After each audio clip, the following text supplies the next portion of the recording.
ગયા। રાણો જોઈ રહ્યો છે કે આજ કુંવર ઘરેણે લુગડે સજ્જડ થઈ ને ભાત દેવા આવે છે। પોતાને રીઝવવા માટે જાણે કેમ કુંવરે અંગ શણગાર્યું હોય એવી ભ્રાંતિમાં પડેલ રાણાએ તે દિવસ 3 રોટલા ચડાવ્યા તોય જાણે ભૂખ્યો રહી ગઈ। ઝરણાને કાંઠે જઈને કુંવર તાસળીઓ ઉટકતી હતી ત્યાં જઈને પાણી પીવા માટે રાણો બેઠો। પાણીનો ખોબો ભરતા ભરતા રાણાએ પૂછ્યું, આ જન્મગાંઠ લાગે છે કુંવર?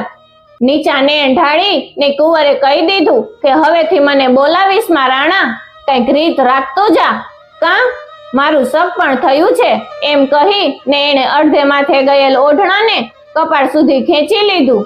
ઠીક જીતવા એમ કહી અને રાણો પાણીનો ખોબો ઢોળી અને ઊભો થઈ ગયો। તે દિવસથી કુંવરની સાથે પોતાને એક ઘડીની પણ ઓળખાણ નથી તેવી મરજાદ સાચવતો બીજે જ માર્ગે વળી ગયો। બેય જણા એકબીજાના પડછાયો પણ લોપતા નથી।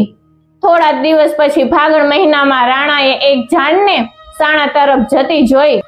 રાણા રાતે ફૂલડે ખાખડની ગલિયા, સાજણ ઘેર સામટે અણાત ઉગલ્યા।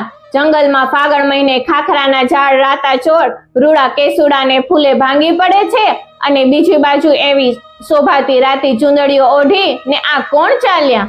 આ જાનડીઓના ઘેરા વચ્ચે વીંટળાઈ ને ચાભાડી કુંવર આણું વળી ને સાસરે જાય છે। ભલે જાય ભલે કોઈ ભાગશાળી આયરનું ઘર સુખી થાય, એ પરાઈ બને તોય શું? એવી રૂપગુણ વાળી સુંદરી તો જ્યાં હોય આપણે ઘેર કે બીજાને